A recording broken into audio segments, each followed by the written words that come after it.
Okay, I've just turned into York Drive. I'm on -2 because the sun's sort of in and out, and I've just checked that we're on image stabilizer, and I've put it onto focus this time, so we should be able to drive up, and knowing our luck the car's going to run out. And I've got a street flower van behind me, so it's very far away from home sort of thing, so yeah. I wonder if it's a surveillance van. Well, yeah, it's a very far away from North Adelaide here, delivering flowers.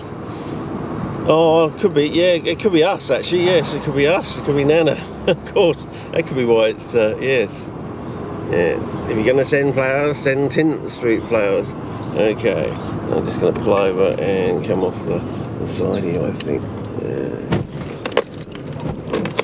I thought it'd be best, being Sunday, what with church and everything, so. Okay, windows up, checking for colour. Yes, it does darken it, doesn't it, fellas? What about out there? Yep, okay.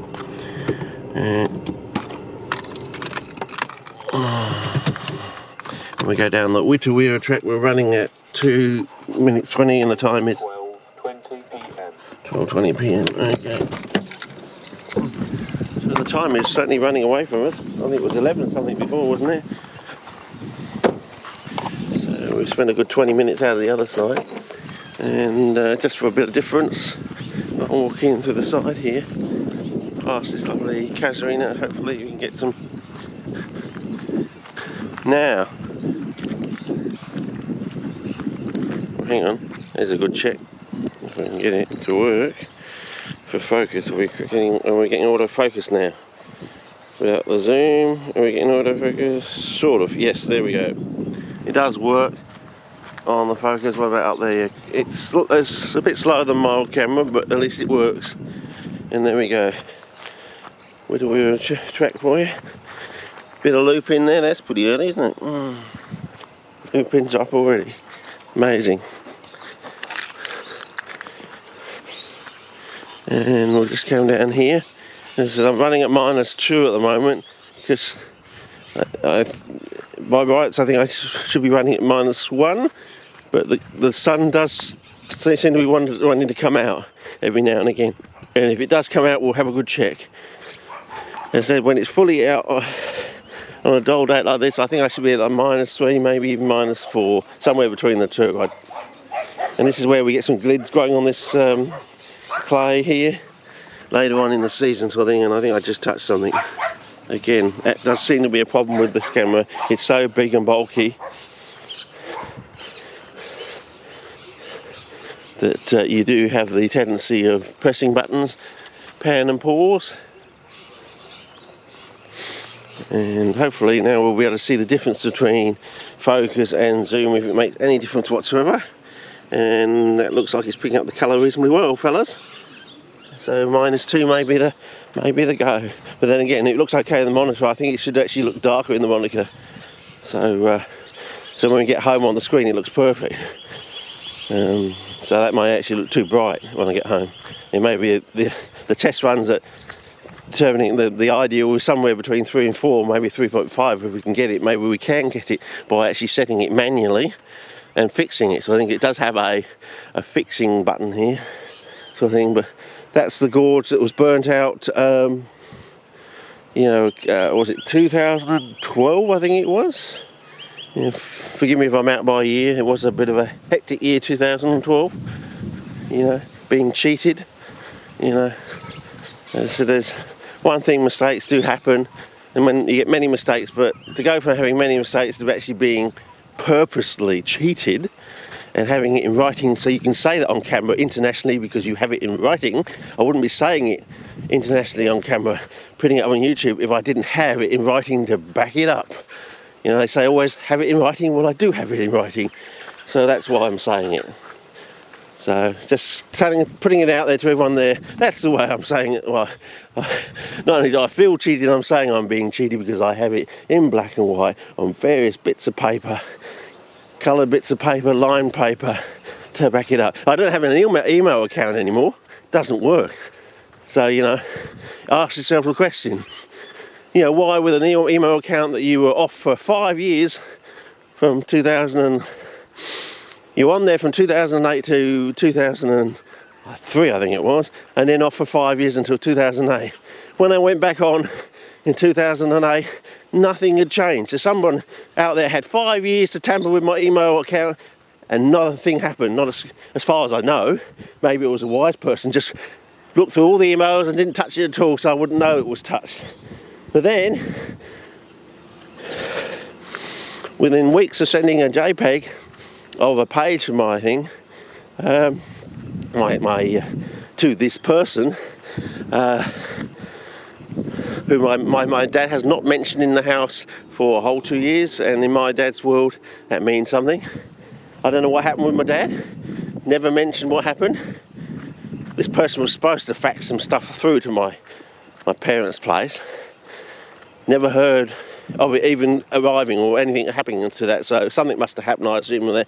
Well, my father has not mentioned this person's name in the house for, well, since 2012, I suppose. So what's that, 3 years now? So, yeah. So, as I said, from the world my dad comes from, that means a hell of a lot.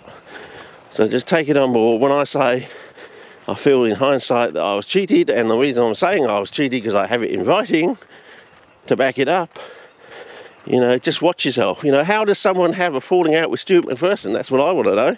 You know, how does someone have a falling out with Sturt McPherson? You know, I think I understand how someone can have a falling out from Sturt McPherson, especially if Sturt McPherson was also cheated. I don't know. That's just my personal opinion, that maybe that's what would have caused Sturt McPherson to have a falling out with this person. You know, so anyway, that's why I put stuff on there so everyone can see it. So, you know, I've locked things in, also because I have a poor memory to remind myself. Anyway, how's that for colour, by the way? Let's go back and have a look at that. In the monitor, I can't fault the colour of that post in there, which probably means when I get home it's going to be too light, by 1 or 2 shades, I would say. I get the impression it has to be slightly darker in the monitor to actually get true to life colour when I get home, but we're on -2, so if it's too light, but I can't fault what I see in the monitor to what I see in real life now, so maybe that's a guide. If you get that 1-to-1 correspondence, you know you've got to darken it to get it true to life on the big screen at home. Maybe in this format, of course, we're probably going to have problems. There's another type of ant there, and hopefully, because we're on focus, it may make a difference. I don't know, but there you go. Yeah. Okay. Some of these sort of so-called in quotes regolith coming through here. Now we do get wittigrass coming up through here, but I mainly come out here for the planchonias that grow in here, and I'll probably just walk you through because you probably want to get this sort of outer worldly experience. As you can see, the moss here starting to go green. I would have thought it would have gone greener faster, fellas. Don't know why it's not going green as fast as it normally does. Probably because we're running 6 weeks ahead of time. Maybe that has something, you know, the moss has some sort of clock in it. It says, hang on, this is a bit early, I better be cautious. Maybe that's what it is, I don't know. But it does, as I always say, the moss seems to green up so quickly, yet it's not doing it. And it is an unusual year. As I said before, Chile seems to have had its worst rains in 80 years. And if all the science is right, basically what it says is we're going to just miss out on an extended 10 to 15 years of wetter years, which we were expecting on the end of the millennium, so-called millennium drought. And I think we're just going to go straight back into another 10 to 15 period. We're going to have like a double millennium drought, and that's how we're probably going to be referring to it. I'm going to raise the camera up, fellas, and I don't know. A lot of solar panels coming on the houses out there, fellas. Just sending that out to our so-called Smegma Prime Minister. Yep, the future is solar. I think we're voting with our roofs actually these days. In the past 4 to 5 years, half the houses in my neighbourhood have gone solar. So, you know, give it another 5 to 10 years, even we might be getting solar. But by that time we'll be becoming the electricity producers, and they won't like that because they want us to be taxpayers, don't they? So there'll be this conflict between energy generation and supply, in other words, commercialisation of the resource, and the concept of being the taxpayer. How can you be the taxpayer when you're actually generating the revenue from the electricity supply? They're going to say, oh, we'll give you a special bonus browning point for doing that, but we're not actually going to give you any money for it. I can see that coming, and the people who have spent 10, 15, 20 grand putting this stuff on their roofs aren't going to be too happy about that sort of situation, where they've been spoon-fed this concept that if they put solar on their roof, they'll get a rebate and sort of a help to put it on the roof, and then they'll get sort of like a little bit of a stipend coming back on a regular basis for the actual generation of the electricity. Well, once we all have panels on our roofs, I don't think that's going to be the situation, fellas. I think you're going to run into problems there. The government will not want to be paying the taxpayers. They want the taxpayers to pay them, of course. And I think that's going to cause problems. But anyway, that's it. It's running at 10 minutes now. It's a bit long for this clip, so I'll shut it down. I've had a bit of a rant today, which I haven't had for quite a while. Got on to the person who should never be named, I don't think. Someone is never going to be published in, apparently, from what I've been told, is never going to be published in either Science or Nature ever for the term of his natural life.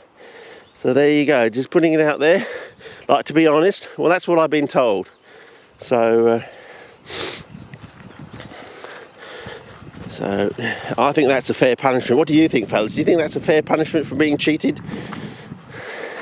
If you're a glory hunter, that you never, ever get to be published in Science or Nature for the term of your natural life. It's going to be someone else in the future, I mean, if you're a true scientist, you don't care just trotting on this out there. If you're a true scientist, you don't care who publishes the information, really. You just want to get it out there. Was it publish or perish? We'd like to give credit where credit is due, but I mean, that comes from the backstory of never a cheat bee, I suppose. Try to give the benefit of the doubt. I mean, that's one way of trying to avoid cheating people, is giving the benefit of the doubt. But when you make offers that people have in writing, and you try to back out of those offers, and then don't actually do what you say the offers you've made to actually do to back out of the original deal, that's basically, I don't know if that's tantamount to cheating. I think that is cheating. That's what I'm saying. Maybe it's taken me 2 years to realise that basically it's cheating, and the person is a cheat, and I have it in writing, which is why I'm saying it. I wouldn't be saying this on camera if I didn't have it in writing to back it up. So there you go. I don't know what other stories are out there, but just thinking back on the past, I was thinking, why would you put out sort of like a cover story about, being a bad boy sort of thing, when maybe you are actually a bad boy? So yeah. Anyway, it's about I've gone to 30 minutes, way too long now for this sort of clip. 8 to 12, way over the top. So I'll start. It's amazing what you can get on the card, assuming the card is actually storing all this. Anyway, over and out. See ya.